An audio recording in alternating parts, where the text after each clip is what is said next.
She's looking at the models and then she notices in like little writing saying this is an AI generated prompt, was actually giving an idea of what a result may look like based on a fake person and not a real treatment. It wasn't made obvious that it was an AI generated image. That's where I think the issue is, not that it doesn't have a purpose. The FDA, so the American regulator, putting out a warning, if you like, for patients, but also clinics to say that RF microneedling is potentially problematic. The upshot was that it's not a device issue, or not proven anyway. It's more of a user issue. The overarching issue is that when these businesses get bought by, like, say, private equity, which only want to hold the business for a very short space of time, there's no long-term decision making, in my opinion, in terms of how do we continue to make this brand successful over the long term. Welcome to Inside Aesthetics, the world's leading podcast for cosmetic practitioners and business owners. Our podcasts are aimed at medical professionals and should not be used to make medical, legal, or financial decisions. You should get an appropriately tailored piece of advice from a professional in your country. To show your support and stay up to date with our latest episodes, click the follow button if you're listening on Apple Podcasts or Spotify. And if you're watching our episodes on YouTube, hit the subscribe button as well as the bell icon. If you're interested in joining our online community, being a guest on the podcast, or would like to work with us, all of our contact details are in the show notes. And now, let's jump into today's episode. Welcome to chapter 15 of What's Trending in Aesthetics. How are you, buddy? Good. Had a good week? Yeah, good. How about yourself? Yeah, not too bad. Just plodding on. The race to Christmas is on. Oh my God. Yeah, it's weird. No. Well, today's date, as we record this, is the 12th of November. So, like what? 6 weeks out of Christmas. Yeah, I think this will be coming out actually just before Christmas. So happy Christmas if it does. Yeah. Okay, so we've got three pretty interesting topics to cover today. So the first one is in relation to AI, or artificial intelligence, and how it's being used rightly or wrongly. We're going to talk about this in relation to advertising. Our industry. So before and after photos, giving patients an idea of what results to expect. So we'll talk about that, the good, the bad, and I think we've got some differing opinions on that. Second one is an article that came out on the 9th of November about the largest chain of aesthetic clinics in the world, which is Laser Clinics Australia. We've spoken about this business quite a few times. I was involved in it for a long time. We've had the two founders of that business on before as well. And so there was an article that came out in an Australian publication called the Financial Review, a section called Street Talk. And the title of the article was KKR's Laser Clinics hires PwC to sell global biz amid lender waivers.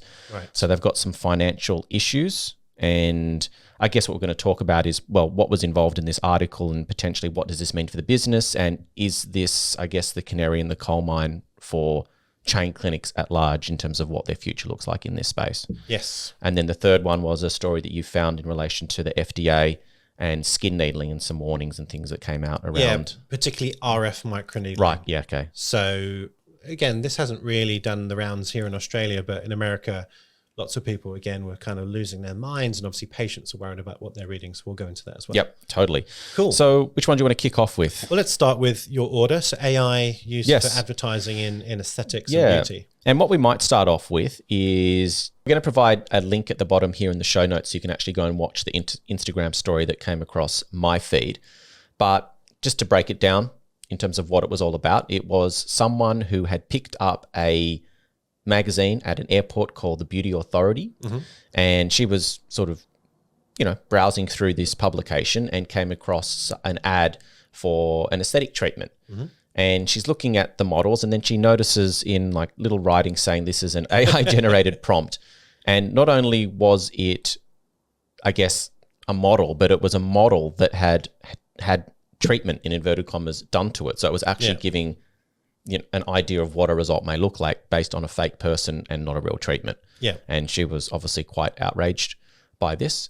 And it's sparked a lot of controversy. There's been a few articles that we've seen that have come off the back of this story. So I guess we just talk about it in terms of like, do we think that's good, bad?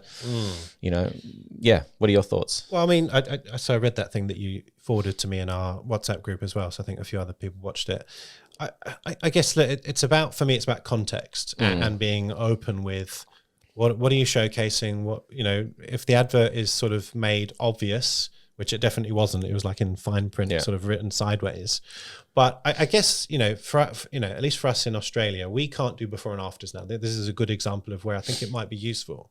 So if in my consultation, I could have a little flip chart or book or PDF, whatever, where I could show some AI generated, just silly examples of this is what I mean by chin filler, jawline filler, nose filler, whatever filler, or biostimulator. It doesn't really matter whether that person is real or not. It's the context of what am I trying to do with the treatment, and whether I show you a real person or an AI generated thing, it's kind of not really the point. What I'm trying to communicate is a message about a treatment and, just get a point across in an educational way. My issue with that article that, that girl was probably kind of triggered about was that it wasn't made obvious that it was an AI generated image. And it was kind of implying that this is a real person. And that's where I think the issue is, not that it doesn't have a purpose. So where would you use it in your practice, that type of technology or that method of doing it? So, so again, it's a really good example of why I might consider actually using it. Right. A lot of my patients don't want to consent to have before and afters, whether they're used in the public domain or in a consultation for another patient to understand the treatment. Mm-hmm. Most people don't want to put their hand up and show that they personally have had a treatment for whatever reason. And that's fair enough. That's their own autonomy. So if I could use AI to generate 10 women of different age groups, races, and facial shapes, where I've done a chin filler on, for example, that chin filler might look slightly different in each face and face shape and age, but nevertheless, my patient in the consultation can look at 10 examples of chin filler and go, okay, I kind of get the premise. I get what it may look like. Thanks for showing me these 10 random examples generated by AI. I think that'd actually be a really good use of it versus, again, back to this advert where it's kind of pretending to be real and it's not advertised or explained that way. Yeah. But I also think that this girl was sort of a bit upset with, I guess, the nature of defining what is beautiful. I think that was also a triggering point, sort of creating a beauty standard that maybe wasn't achievable or attainable or normal. Yeah. That was the other kind of side to the story. Okay. So, I mean, you would use it in your clinical practice to demonstrate what's achievable to a patient. Just as simple examples, not necessarily achievable or relevant to that patient in my clinic, but they get some idea of a result. Right. But it's not a result that's been done by you. No. Okay. So you're showing someone a hypothetical based on an artificially generated image. Yeah.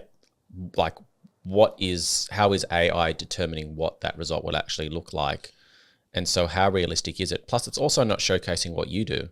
No, and that's not the point. Well, but kind of it is. I mean, like someone comes to a provider because they want, I'm assuming people seek you out because they know that you're good at what you do. They've probably seen, and I know we can't do before and after photos, but when they come into your clinic, I would expect someone to be able to show me what they've actually been able to achieve. Now, I know you said there's always been pushback with people wanting to publicly have their photos up, but I've never seen a situation where someone couldn't get a catalogue of before and afters to use privately in their clinic, especially if they start to remove, identifying features or block out eyes. And I've never in all my 20 years, never seen someone have an issue with that, not being able to get a catalogue. My patients do.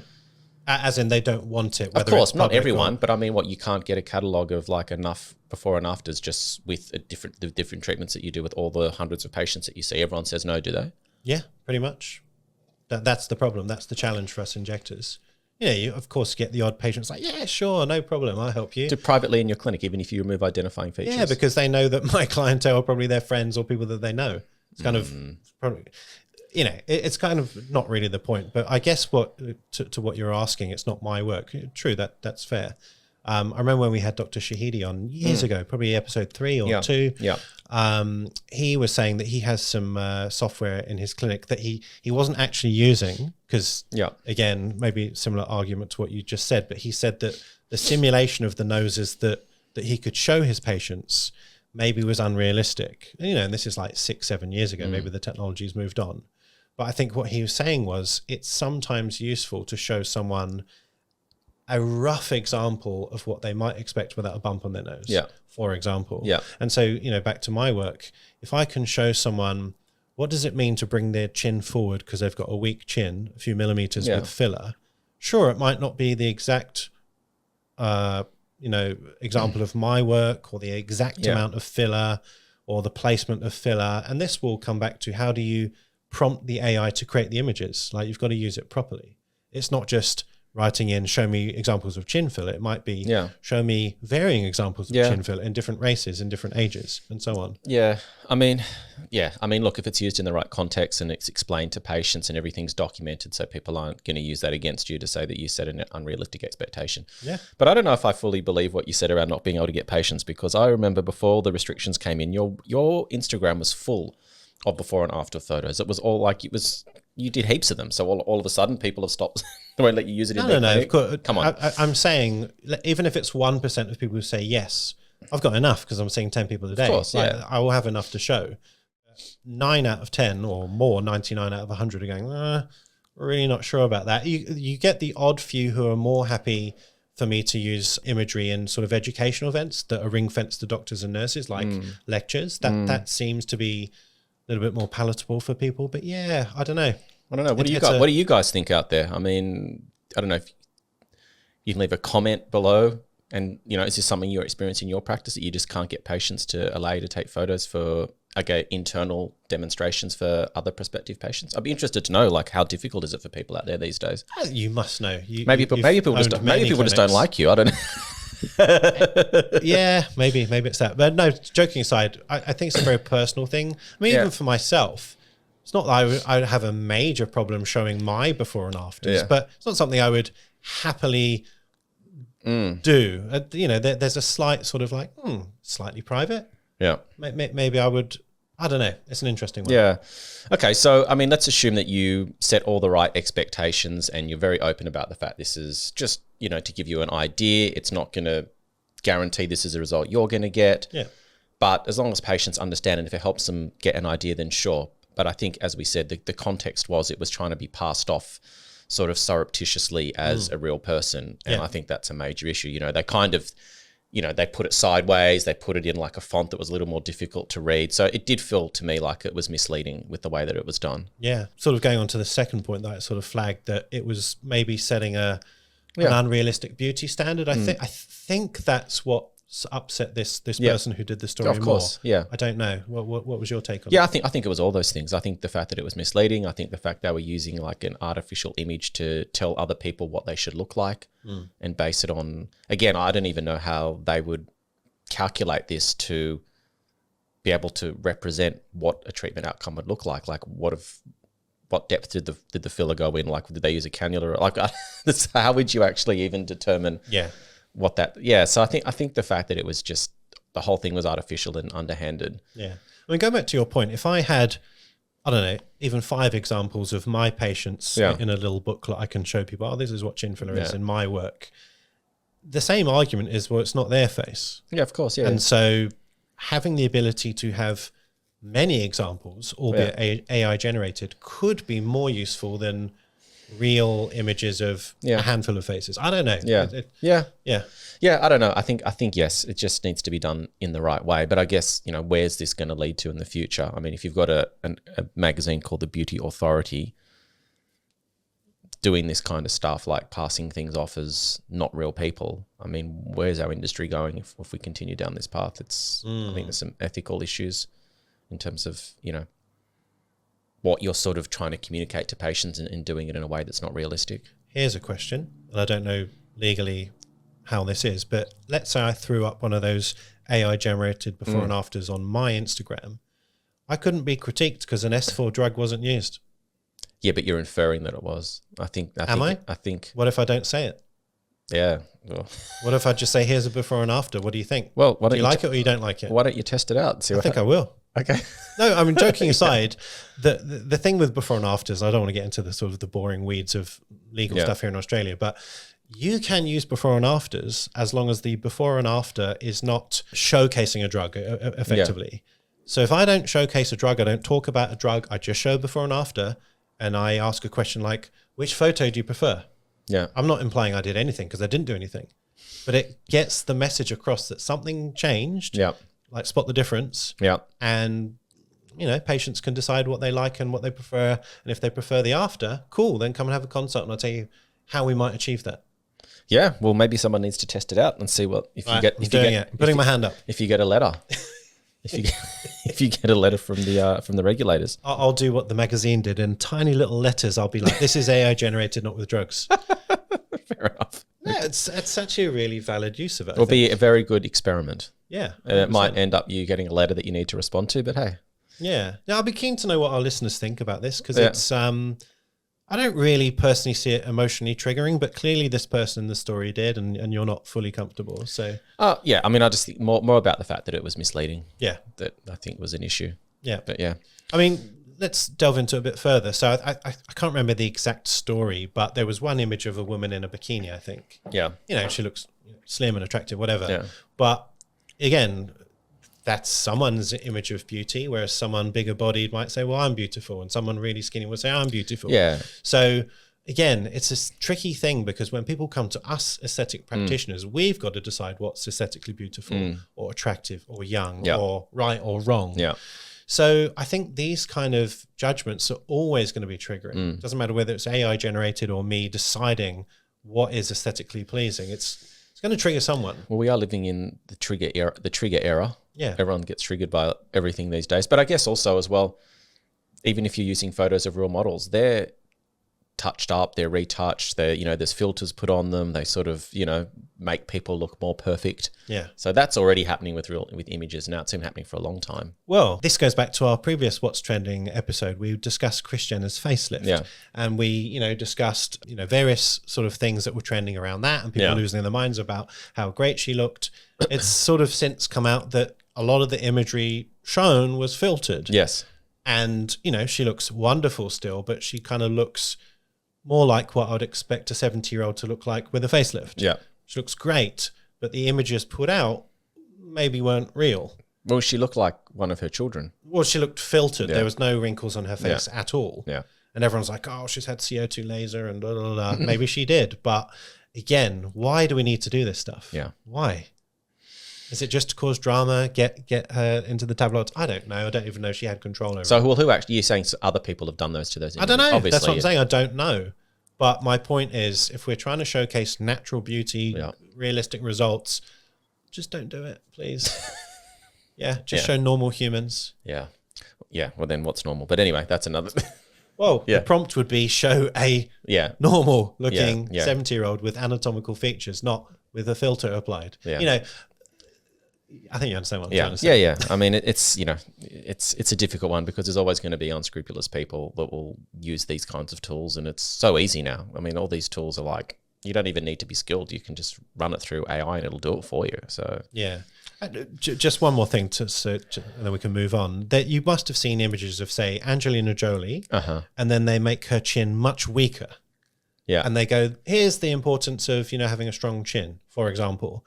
So using these concepts in reverse to use AI to change something, inverted commas, negatively helps reinforce what is maybe more pleasing and what's less pleasing. Yeah. So, you can argue these things either way. Yeah. But I think there's something there for education for patients and for marketing, but done in a very honest and ethical way. Well, like everything, the devil's in the detail, how it's executed. So, All right, onto your story about chain clinics. Yes. So this, as I said, this is a story that came out on the 9th of November. And just for some context, let's just talk about who the company are, what do they do, where are they based, etc. Okay. So the company is Laser Clinics Australia, and they were purchased back in 2017, already a hugely successful brand here in Australia. And then they got sold to international private equity firm, a New York-based private equity firm called KKR. And they then rapidly expanded to territories outside of Australia, so predominantly UK and in Canada, and there was a small presence created in Singapore as well. So they bought the brand for $650 million in 2017, which was like a record-breaking sale. And as I said, it already was the largest chain of clinics anywhere in the world, but obviously after the overseas expansion, even more so. Yeah. And it's been a rocky road for them since they bought the business back in 2017. And so this article came out and basically was talking about that fact that KKR have now appointed PwC, PricewaterhouseCoopers, which is like a very big accountancy firm. They do other things as well, to help sell their UK and North American operations. Right. And so basically the business, is hugely in debt overseas. It says here the business owes $325 million to lenders. And so essentially it looks like they're gearing up for a total sale, and they're doing a huge restructure. And there's probably going to have to be significant changes. I think, a lot of people on the board level have been removed. And so it's kind of more of the same. This business that was bought, in my opinion and many other people's opinions, probably been not run great. I had some pretty negative experiences before my departure from the business, which I will delve into at some point. But I guess, what does this mean for the brand? Are they going to sell it at a loss? It looks like that's certainly going to happen.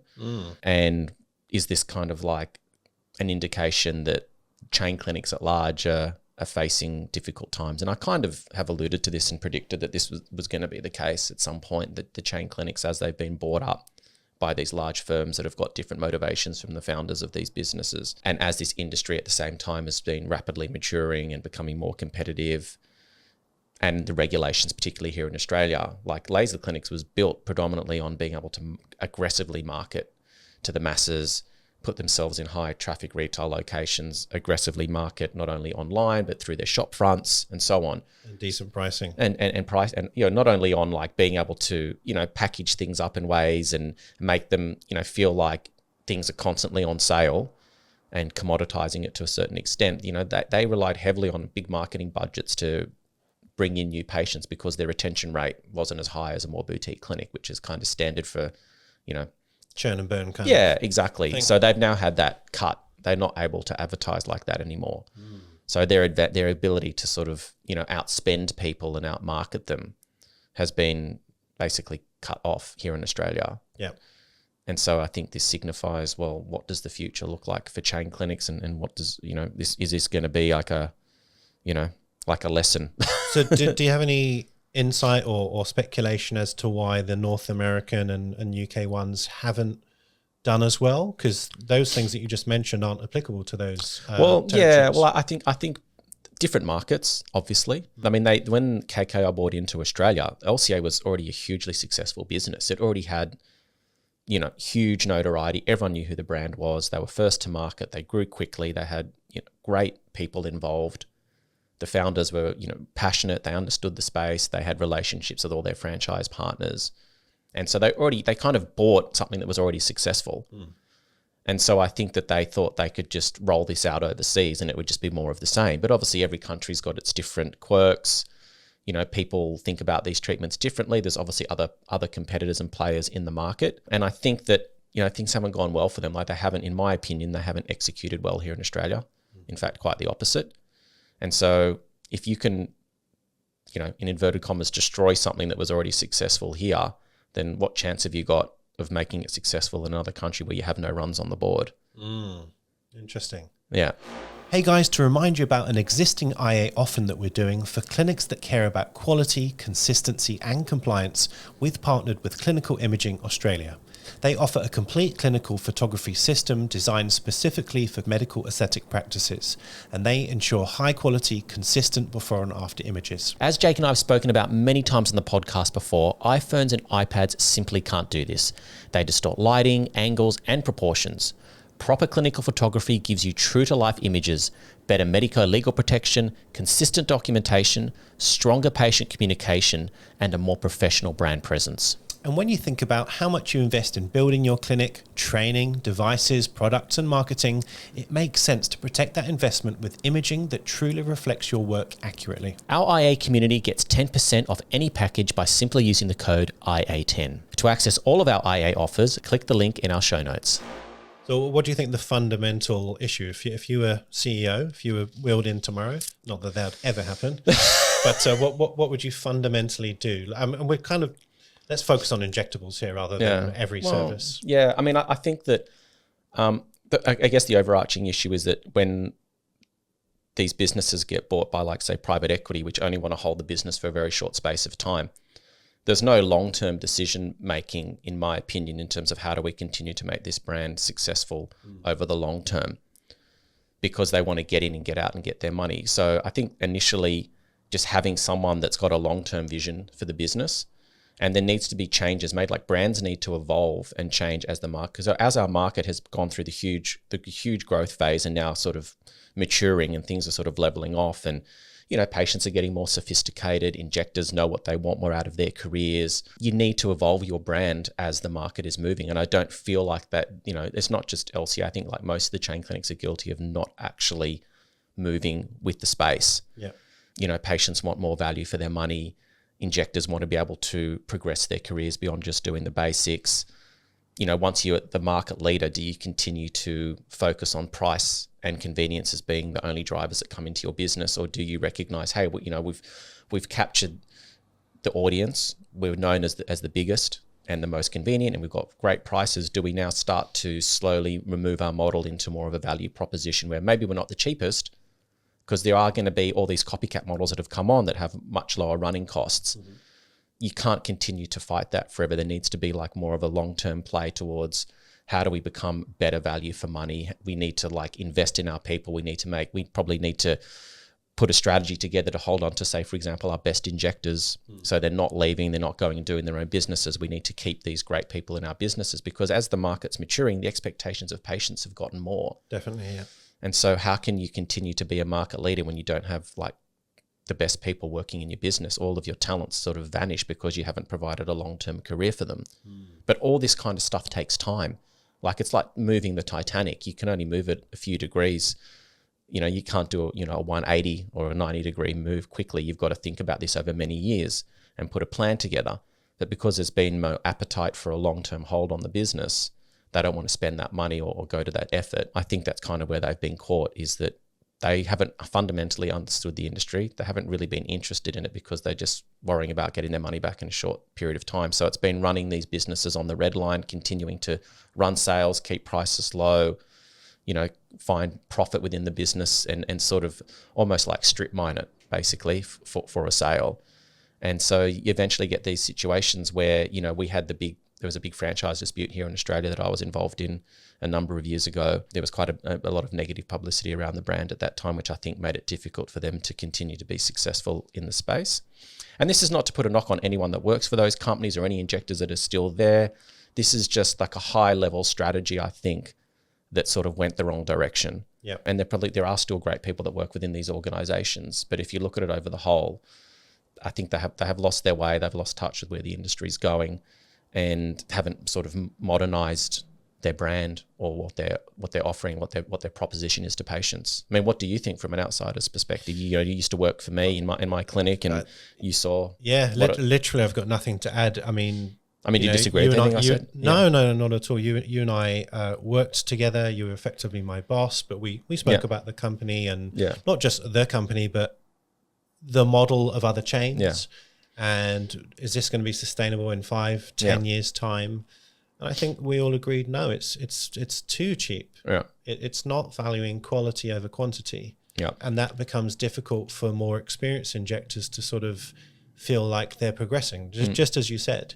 Whereas had, I don't know, their top 20 injectors had have been brought together as think tank, maybe become mentors of the broader network of injectors. Maybe you could even have premium clinics where special services were offered for those more advanced injectors or whatever. Lots of ideas. Yeah, well, I took these ideas to the chief operations officer at the time with you, and because I saw this problem coming, that you were going to start losing all of these great injectors if you didn't have a next step for them in their career. And they just basically laughed at me and just said, thanks for your idea. Go back and make us money. kind of thing. Like they weren't interested. But I think, the industry is just moving so quick. And I think that chain clinics will always exist. I think there'll always be a place in the market for cheap treatments and having them in high retail traffic locations that are convenient for people to get to, like your shopping centers. I think that'll always be a thing.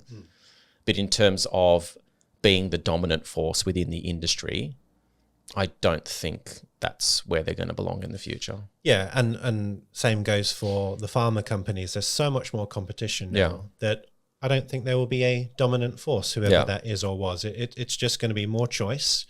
Patients are probably going to be the winners because they can be more picky, more choosy. They've got more options. So I guess with your crystal ball, if you look into the future 2-3 years, do you think that chains will presumably contract and have less 100%. stores? Yep. Of course, that's going to lead to job losses and more injectors looking for jobs and beauty therapists and whoever. Well, it's the consolidation phase that we've kind of spoken about and I've mentioned many times, is that you'll have the number of players decrease and the players that remain will be more significant. So it's not like that everyone's going to just all of a sudden pack up and leave the industry. It's going to be like a sort of a restructuring that's going to happen just by the market forces. So injectors will go, you know what, I don't want to run this business on my own anymore. I want to go and work for someone else. It's too hard. I'd rather go and work with someone established. You know, chain clinics that probably need to go and, you know, gut a large number of their clinics that are just not profitable, that are cannibalizing up their own clinics that are close by. That's an issue as well. I think it's just cleaning out the deadwood, really. And that doesn't mean because you close your business or you decide that you don't run a business doesn't mean that means you're less. It just means that maybe running a business wasn't for you, or you've decided you just don't want the headache and the stress of it. It doesn't mean that you don't have to be a business owner to be successful. Yeah. It's also worth saying that you would know this more than me. There are a lot of people who left the chain, set up their own clinic and effectively set up independent models of the chain. Yeah, well, that's because that's all they knew. You know, it's not a knock on them, but if that's all you've ever known, then how can you do anything different? But, you know, if you're listening and that's kind of still your basic model, maybe yourself thinking about how am I going to change? How am I going to be more quality versus affordable for my patients? Yeah. Well, that's interesting because I did a talk for a workshop for Alma on Monday, and it's based on like this, I wouldn't call it philosophy, but like a program or a way of thinking about our clinics that I've just been cobbling together in my mind over the last few years, because when I stepped out of owning my own clinics and then started, you know, focusing more on the podcast, then obviously I do a lot of consulting for people, doctors and nurses, and I seeing the same problems come back time and time again, no matter where they were in the world. It was like just a uniform set of challenges that everyone was facing.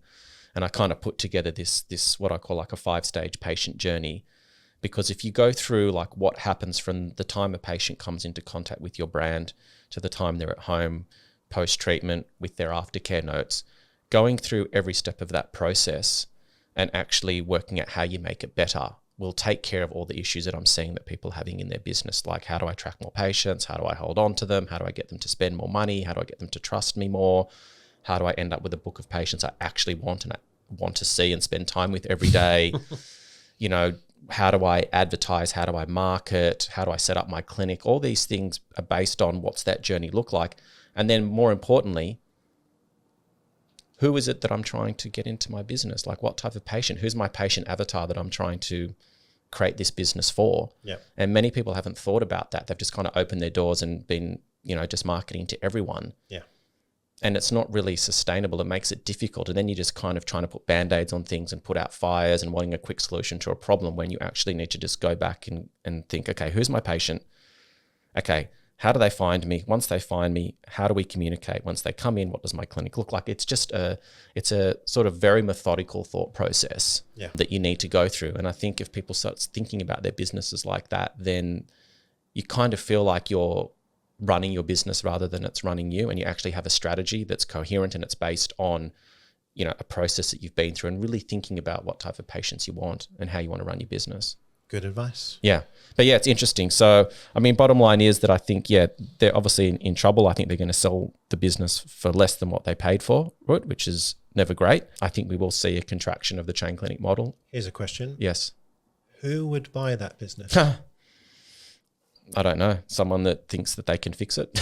Yeah, I mean, I don't mean that pointed at, you know, that chain, but, you know, we've seen a lot of private equity buying chains, both in the States and here in a few other countries. Oh, there'll be a buyer. I've kind of wondered, what's the next step? Because as you said, these companies tend to not want to hold that company for longer than 2 to 5 years. Yeah. Pump it up and hopefully make a profit and sell. Yeah. But who's going to buy? Well, well, look, I mean, the thing is everything's for sale. It just depends on the price. Yeah. So for someone to buy this business, they have to do like a really deep analysis of all the skeletons that are in the closets, like what the market is doing, have a really good understanding of where does this business potentially exist in 2025 and beyond, and getting it for a right price. So because getting it at a cheaper price is sort of what you do to offset the risk of it actually not being fixable. Yeah. But I think it's going to take, someone who probably understands the space, thinks that they can fix it, probably has had experience in this industry before. I think if it kind of rotates through the PE, the private equity world, I don't have much faith in them being able to fix it. I mean, anything's possible. It would have to be someone probably a bit smaller and boutique. Who knows? Maybe Bobac will buy it back. I don't know. Maybe a rival. Yeah. Well, the problem is, like, you're talking like a Silk or something like that, or a West Farmers. A rival. I mean, I'm just thinking strategically. Well, buy your rival. Potentially. Just close every single one. It would probably be a cheaper fight in the long term to do that. Probably. I mean, the only problem you might run into here, and I don't know what the laws look like in other parts of the world, but like we do have like anti-competitive laws. So if a competitor bought out everyone else and they were the only basically show in town. Even for shops? Well, it's not just a shop, like it's a whole industry. Basically, they'd control like all the chains, all the chain models. Would there be an issue with anti-competitive behavior because you've effectively now got a monopoly? I don't know. That'd be one issue that might be problematic. Food for thought. Yeah. But anyway, it'd be interesting to sit on the sidelines and watch how this all plays out.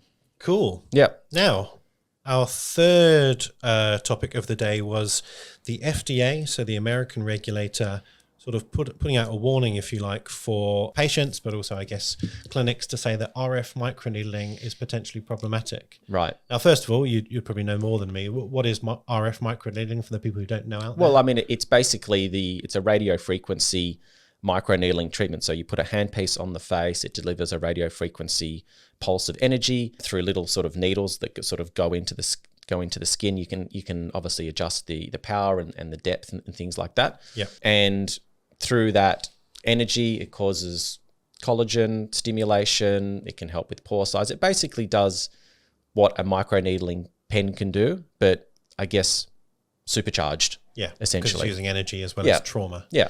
Yeah. So, I mean, the FDA, I'll just read this out, identified a number of serious complications reported with certain RF microneedling devices, including burns, superficial to deep dermal, scarring, including hypertrophic, atrophic, subcutaneous fat loss or lipoatrophy, particularly in people who are thin-skinned or on bony parts of the face, nerve damage, including numbness and dysesthesia, so kind of pain, disfigurement from the combination of the above effects, and in some cases need for surgical repair or medical intervention. So, if you're a patient reading that, you're probably thinking, never going to go for that sort of treatment. But I think, like with all of these things that are advertised or sort of spoken about on Instagram, there's some context and nuance to this. So the upshot was, listening to the American providers talking about this, is that it's not a device issue or not proven anyway. It's more of a user issue. Same as filler complications, same as toxin complications, same as surgical complications. Sometimes things happen. And we consent about these in our consent process, or certainly should do. And just sometimes it's unfortunate. I don't know if we can always blame anyone. Sometimes just bad luck happens. But it's actually a user issue. It's a training issue, and potentially even sort of a black market device issue. If the wrong device is used, then of course probably more susceptible to burns and other problems. Yeah. I mean, the idea behind microneedling was that it potentially could be used by anyone. It was, you could treat darker skin types with it. So it wasn't really doing, treating the way a laser was, which was through like, a different chromophore in the skin, like it was attracted to melanin, for example, whereas the microneedling was something that you could pretty much do on most patients. So the fact they're getting scarring and burning on a device that's supposed to be safer is quite concerning. And as you said, I think it does show that there's a user issue. Yeah, I mean, we've had a similar thing, maybe not an FDA warning, but a similar argument bubbling for years about HIFU. Yeah. And, high intense focused ultrasound, where you use it around, say, the jawline to create collagen stimulation, etc. And lots of people were sort of anecdotally saying, hey, I look thinner. Have you dissolved my fat with HIFU? And, same kind of things being reported with RF microneedling. And so people would say, well, hold on, that seems like a user issue, because if they didn't understand the area of the face or the thickness of the skin to start with, it's kind of logical that you've probably gone too deep. Yeah, well, it's kind of been, as you said, like a rumor or a claim that these treatments can melt your fat, and a lot of people are saying, no, there's no evidence for that. It's not true. It's in your imagination. But the fact that the FDA have come out and said, no, it actually is a real thing. Yeah. I think that's quite significant, to be honest. Avoiding, sort of keeping that separate from the user error, the fact that they've come out like a regulatory authority has come out and said this actually melts fat. I think that's kind of significant.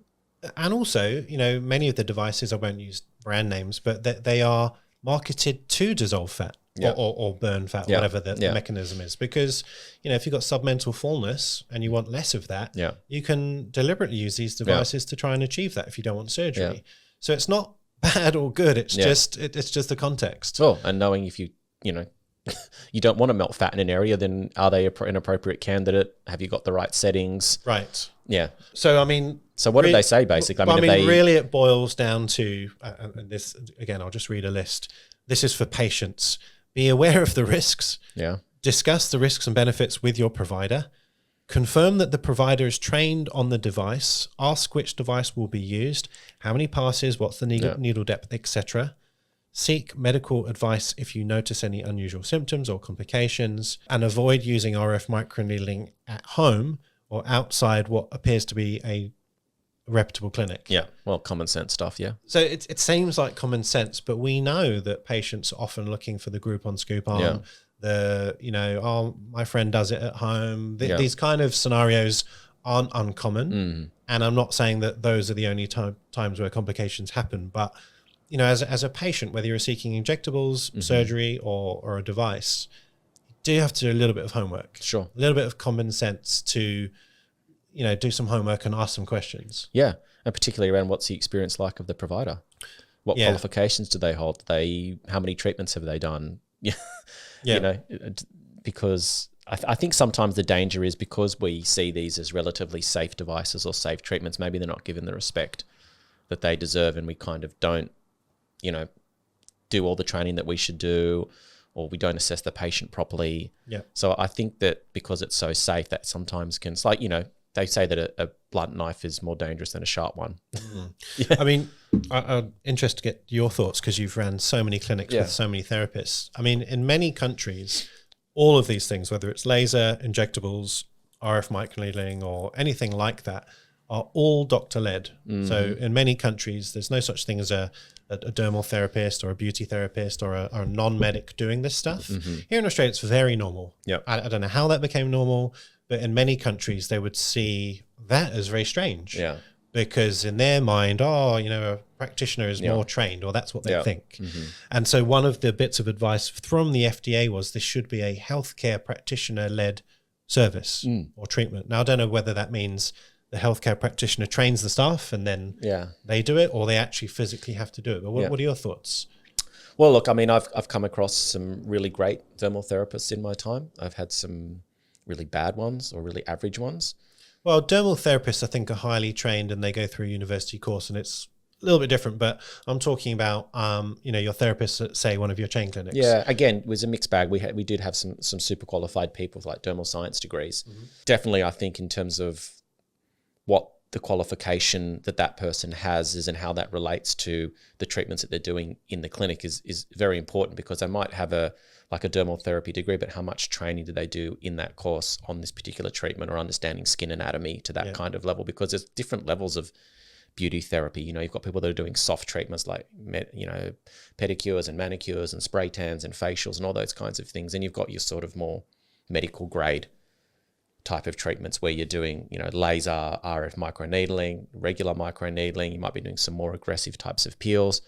So you do really need to understand what it is that you're doing. And I think some of the regulations, particularly here in Australia, have been a bit haphazard around what can dermal therapists do, or beauty therapists, or people with dermal science degrees, because there are differences between some of those qualifications. But I mean, it'd be pretty difficult to argue that the less qualified you are, the more risks you're going to have of something going wrong. I think I don't know how you would argue against that. Yeah. And unfortunately, the majority of these treatments are done by, I guess, and again, not meeting this in a sort of disparaging way, but perhaps those that have a lower level of qualification, that don't have a nursing degree or a medical degree, doing the lion's share of these treatments, just by virtue of the fact they're less trained, you're probably going to have more complications. Or just less experience. Yeah. Obviously they've not managed patients. They tend to manage clients. Yeah. That whole patient-client sort of argument again. I mean, I had a situation in my clinic where one of my therapists, who was still quite experienced, took a patient and treated them on the wrong laser. So they actually went into the wrong room, and because we had a laser that was designed for like a darker skinned person, and they just basically took this darker skinned person and just put them on the wrong, use all the settings that they would use on them, and just did this on the wrong laser, right? And caused like terrible burns on this patient. And this was just, this stuff can happen. It's just, especially in more high volume clinic as well, where you've got so many patients coming through. It does happen, unfortunately. And yes, I guess there is an argument to be made around, well, what level of qualification is appropriate to be able to do these treatments? Because I think it is a little grey. I mean, one of the American derm societies, I forget their name, but they put out their own sort of statement about this. And they sort of, I mean, I don't mean this in a bad way, but they sort of got on their high horse in a way and said, yes, you should be a medical practitioner, someone who understands the skin and the nuances, facial anatomy, and kind of makes sense to say these things. But then why are the companies selling the devices to non-derms if that's what is the expectation? Money? Well, I guess it really goes down to, if you're going to sell a $200,000 device or whatever this stuff costs to a clinic, there's a responsibility with the company as well as just, the clinic buying the thing. Yeah. And then, what is the level of expectation of training or experience? These are questions that I can't really answer. I'm just putting it out there. It's always the constant battle, isn't it, between, medical responsibility and doing the best by the patient and the commercial realities of having a business. The other challenge as well is that, like, many of these medical practitioners probably don't want to do these treatments. Yeah. They want to do injectables, or they want to do, treatments that they seem as, more fun or more challenging for them. So, to get like a medical practitioner to sit there and do laser hair removal or like a micro RF needling device, maybe you're going to find it harder to get enough people to want to do those treatments. Yeah. And, again, I've never used a device, so I'm not going to sit here and sort of critique, but if you're trained to use, RF microneedling to go a certain depth, certain heat, certain energy, well, you need to, like with injectables, you need to suss out the patient and work out, well, what's their own bespoke anatomy before you use that parameter for everyone. Yeah. And that comes with experience and, understanding different devices and all sorts of stuff. So again, I do think it often falls down to user, not error, but I guess user error. I mean, this kind of maybe takes us back full circle again to artificial intelligence, because there are devices now that are coming out that use AI technology to create settings based on, just put it on the face and it'll read the depth. Yeah, like I know that Alma got a couple of devices that use sort of artificial intelligence to automatically calibrate all the settings for the patient's skin so that it's safe and you're not going to sort of burn the hell out of people. Yeah. So I think that's going to be, there's going to be more sort of safety nets as AI sort of gets integrated into these devices a lot more. So we sort of avoid a lot of the user error issues. Which is super cool. Yeah. Anyway, that's all I got. Good 3 topics. So if you disagree or have comments about what you think about that, shoot them in the comments. I don't know if you guys know, you can write comments on Spotify. Yeah. Can't currently do it on Apple Podcasts or obviously YouTube. So let us know what you think, guys. Yeah. And as we always post like little shorts from these podcasts in our social media. So if you're not following us and you want to make a comment, we will probably have a sort of a short clip on there that you can comment on in there as well. 100%. Well, we will see you in the next podcast. It's nearly Christmas, so hopefully you guys are winding down soon. And we'll see you in the next podcast. See you guys. We hope you enjoyed that episode, guys. To stay up to date with our latest news and episodes, follow us on Instagram, and we're now on TikTok. You can also now watch our full video episodes on YouTube and Spotify. So if you like what we do, please give us a like and subscribe. Please also consider joining our Patreon for invaluable business and injectable education. Get access to our global community of like-minded professionals, hints and tips videos, bonus podcast content, and more. All of our social links, Patreon, and contact information are in the show notes below, and we'll see you in the next episode.